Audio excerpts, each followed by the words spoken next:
Is a religious revival not only possible, but is it necessary as precondition to increase birth rates? Or is there another cultural measure that can be done to increase the status or salience of having a family younger?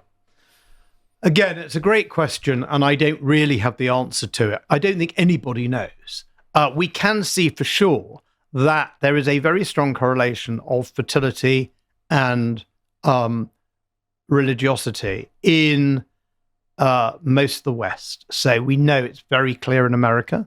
It's very clear in Israel. The more religious, the more children. There's good evidence in Catholic Europe that mass attendance is a good correlate of larger families. I've seen whether you went to mass as a child in Spain, for example, whether you attend mass in France, there's a whole range of different studies, and they all point in the same direction, that a higher level of religiosity points towards a higher fertility rate.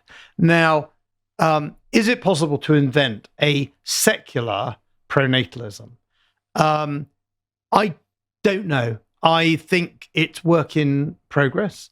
What I don't want to see, I think, I'm moderately religious myself, and I think religion can add an awful lot of meaning and purpose to life. And I see it in friends with different religious traditions. And as you know, we discussed, I'm extremely interested in Catholic traditionalism. I'm very interested in the idea of the Latin Mass. I mean, I was brought up in a Reformed Jewish community where in those days we largely prayed in English. And I was hugely attracted to the idea of praying in Hebrew. My Hebrew is not brilliant, it's there, but the idea of praying in an ancient language, in an ancient tradition, where you have some emerging understanding of the prayer, but it feels more authentic to me. Whereas to me, praying in English seems embarrassing, frankly.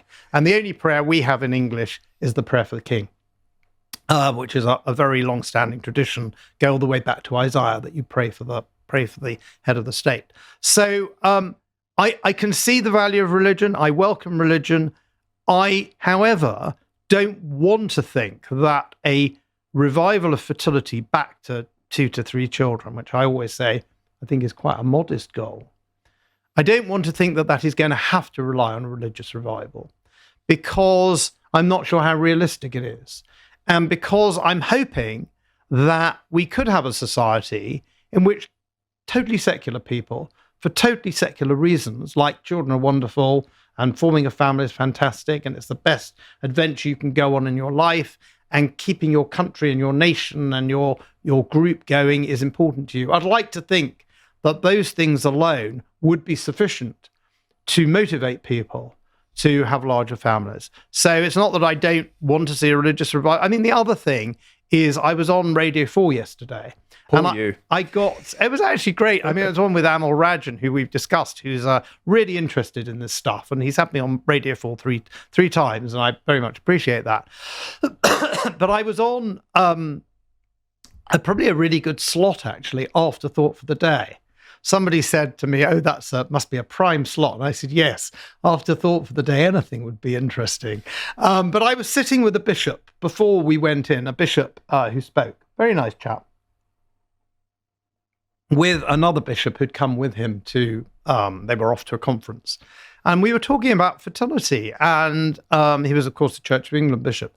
And I was saying in Georgia, in the Caucasus, the head of the church, which is not quite an official church, not quite a state church, I think it has some sort of state recognition, said, "I will baptize every third and more child. So if you have a third child or a fourth or a fifth, I will personally baptize them." And that seems really to have got the fertility rate up in Georgia. Very interesting case, really, really important and interesting. Now, I can't imagine the Church of England in a million years doing anything like that. And even talking about it, the bishop and his fellow bishop looked a bit surprised. I think we're a very, very long way from having our state church adopt a pronatal worldview. And it's very interesting that the arch saint of the antinatalists was, of course, Thomas Malthus, an Anglican clergy man. I almost said clergy person, but they were all clergymen in those days. They'd agree with it now, though. So I think if we're relying on I admire the Church of England in many ways. I think it's the Anglican tradition is a fine tradition, and I've always thought having an established religion, even if it's not my religion, is a perfectly good thing. But I can't, if we are relying on the Church of England to restore the fertility rate in this country. God help us. God help us, indeed. May God help us. And even if the Church of England suddenly flipped tomorrow and became pronatalist, I don't think the Archbishop of Canterbury offering to baptize, of course, we're a much bigger country than Georgia, so he'd be very busy. Although I could think of worse ways for him to spend his time. But I don't think it would have much of an impact. So if we are going to rely on religion, then I think I worry that we'll never get anywhere. It will take us a very, very long time to get anywhere. So I'm hoping that even secular people who don't have a religious faith or aren't motivated by that religious tradition will nevertheless say, this is something we want to carry on.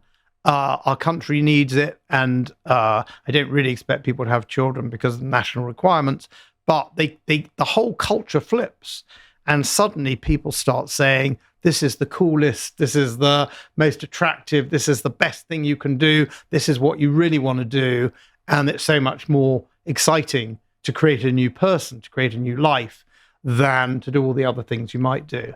And if we could achieve that without a religious worldview, we're going to be much more effective at doing it than relying on the established church or everyone sort of, I don't think the population is going to convert back to Rome. You may or may not wish it to. And even if it did, again, pronatalism in the Catholic Church is far from universal. In principle, of course, it is, but in practice, it's not. So I think, Connor, that we need to hope for and think about a secular as well as a religious pronatalism based on valuing children and valuing continuity. Yeah. Otherwise, I think we've got a problem. Thank you for watching that clip from Tomlinson Talks. If you liked that and you would like to see more, you can get the full 90-minute show every week on a Wednesday afternoon, live from 3 p.m, only on lotuseaters.com, and all of the other content that my colleagues produce behind the paywall for as little as £5 a month. Thank you very much for supporting us, and I hope to see you there. Until next time, goodbye.